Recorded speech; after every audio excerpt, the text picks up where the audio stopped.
High, চলে এসেছি আবার থার্ড আম্পায়ারে। আর আমরা আজকে খুব গর্বিত, কারণ ভারতীয় দল টি-20 বিশ্বকাপ জিতেছে। আপনারাও খুব আনন্দ করেছেন নিশ্চয়ই। সেই টি-20 বিশ্বকাপেরই একটা অন্যতম খবর নিয়ে আজকে আমরা বসবো। কি খবর? না, একজন ক্রিকেটার দলে না থেকেও কি করে হিরো হয়ে যায়, সেই বিষয়টা নিয়ে আমরা আলোচনা করব। আপনারা ফাইনাল ম্যাচ নিশ্চয়ই দেখেছেন এবং সেখানে সঞ্জু স্যামসনের ব্যাটিং দেখেছেন। অনবদ্য 89 রানের একটা ইনিংস খেলেছেন, যে ইনিংসের জোরে কিন্তু ভারতকে 255 রানে পৌঁছে দিয়েছিল। এবং এই সঞ্জু স্যামসন, যে কিন্তু এই টি-20 বিশ্বকাপ শুরুর সময় মোটেও ছন্দে ছিলেন না, এমনকি দল থেকে বাদ পড়ে ডাগ আউটে বসতে হয়েছে। পরবর্তী ক্ষেত্রে তিনি ফিরে আসেন আবার দলে ফিরে এসে দেখুন 3টে গুরুত্বপূর্ণ ম্যাচ। প্রথম হচ্ছে West Indies match, do or die match ছিল ভারতের কাছে। হারলে কিন্তু সেমিফাইনালে যাওয়া হতো না, জিতলে সেমিফাইনালে যাবে। এরকম একটি ম্যাচে 196 রানের টার্গেট তাড়া করে সঞ্জু ম্যাচ জিতিয়েছিল, নিজে অপরাজিত ছিল 97 রান। পরের ম্যাচ সেমিফাইনাল ওয়াংখেড়েতে ইংল্যান্ডের বিরুদ্ধে অনবদ্য 89 রান করে, যা কিন্তু দলকে ম্যাচ জেতাতে সাহায্য করে। এবং ফাইনালে আপনারা তো দেখেছেন যে আহমেদাবাদে রীতিমতো তাণ্ডব চালিয়ে 89 রানের একটি ঝকঝকে ইনিংস খেলেন সঞ্জু স্যামসন, এবং যার উপর ভর করে ভারত কিন্তু তৃতীয়বার টি-20 বিশ্বকাপ চ্যাম্পিয়ন হয়। এই সঞ্জু স্যামসনের ব্যাটিং প্রথম দিকে ছন্দে না থাকা, তারপরে পরপর 3টি ম্যাচে ছন্দে ফিরে আসা, এটা কিভাবে সম্ভব হলো? এটা সম্ভব হয়েছে একজনের জন্য, তিনি হলেন সচিন টেন্ডুলকার।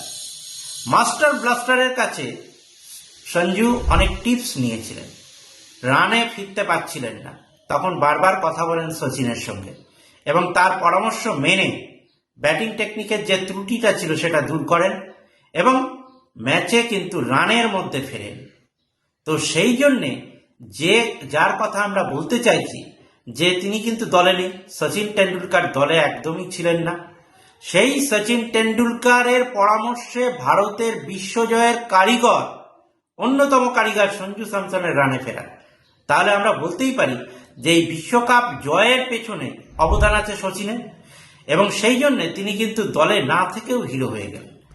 আর দেখুন, সব থেকে বড় কথা, এই ম্যাচে ফাইনাল ম্যাচটা যদি আপনারা দেখেন, তাহলে আপনারা দেখুন যে প্রথমে কিন্তু নিউজিল্যান্ড দল টসে জিতে ব্যাট করতে পাঠায় ভারতকে। আর সেখানে সঞ্জু স্যামসন, অভিষেক শর্মা দুজনে ঝড়ের গতিতে রান তুলতে থাকে। অভিষেকও ভালো ইনিংস খেলেন, একটা ঝকঝকে অর্ধ-শতরান করেন। তারপরে অভিষেক ফিরে যান, ঈশান কিষানের সঙ্গে জুটি বাঁধেন সঞ্জু স্যামসন, এবং সেখানে সঞ্জু স্যামসন 89 রানের একটা ইনিংস খেলেন। ঈশানের সঙ্গে জুটিতে 105 রান তোলে, যা কিন্তু ভারতকে বড় রানের একটা সোপান গড়ে দিয়েছিল। এবং তার উপর ভর করেই কিন্তু ভারতীয় বোলাররা দুর্দান্ত বোলিং করেছিল। 255 রান 5 উইকেটে করেছিল ভারতীয় দল। 256 রানের টার্গেট নিয়ে নিউজিল্যান্ড নামে, কিন্তু প্রথম থেকেই নড়বড়ে দেখা যায় নিউজিল্যান্ড ব্যাটিং লাইন আপকে। বলা যায় তাদের মেরুদণ্ডটা ভেঙে দেন অক্ষর প্যাটেল এবং জসপ্রীত বুমরাহ। জসপ্রীত বুমরাহ অনবদ্য ছিলেন, 4টি উইকেট নিয়ে ম্যাচে সেরা হয়েছে সেই জসপ্রীত বুমরাহ, এবং অক্ষর প্যাটেল 3টি উইকেট নিয়ে ভারতকে কিন্তু একেবারে জয়ের কাছাকাছি পৌঁছে দেয়। নিউজিল্যান্ড দল মাত্র 159 রান করেই থেমে যায়। সেইফার্ট একমাত্র অর্ধশত রান করেছেন, ভালো ব্যাটিং করেছেন একটু শেষের দিকে। মিচেল স্যান্টনার অধিনায়ক, তিনি ব্যাটিং এ কিছুটা চেষ্টা করেন, কিন্তু তাতে আটকায় না ভারতে, কারণ ভারত ফাইনাল ম্যাচে 96 রানে জিতে তার ট্রফি জয় করে। এবং এই ট্রফি জয়ে ভারত একটা নয়া ইতিহাসও গড়ে। ইতিহাস কিরকম? না, টি-20 বিশ্বকাপে এখনো পরপর কোনো দুটো দল টি-20 বিশ্বকাপ চ্যাম্পিয়ন হয়। কিভাবে? আমরা 2024 সালে দেখেছি যে ইন্ডিয়া রোহিত শর্মার নেতৃত্বে টি-20 বিশ্বকাপ জিতেছে। আবার 2026-এও সূর্যকুমার যাদবের হাত ধরে তারা টি-20 বিশ্বকাপ জিতল। মানে পরপর তারা কিন্তু এই টি-20 বিশ্ব চ্যাম্পিয়ন হলো, এবং এটা নজির করলো ভারত প্রথম দল হিসেবে, কারণ এর আগে কারুরই এটা ছিল না। আর সব থেকে বড় কথা, এই ম্যাচে যিনি অনবদ্য ব্যাটিং করলেন তার নাম হচ্ছে সঞ্জু স্যামসন। শুধু ব্যাটিং করাই নয়, এই রানে ছন্দ ফেরার পর যে ঝড় এবং তাণ্ডব চালিয়ে ব্যাটিং করেছেন, তার জন্য কিন্তু টুর্নামেন্ট সেরা যে পুরস্কার সেটাও সঞ্জু জিতে নেয়। আর এই সঞ্জুর পেছনে কিন্তু আজকে যে সাফল্যটা পেল তার কারিগর ছিল সচিন টেন্ডুলকার, সেটা মাঠেই স্বীকার করে নিলেন সঞ্জু স্যামসন।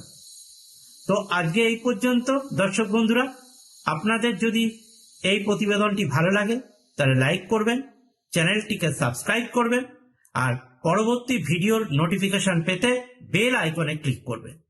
নমস্কার।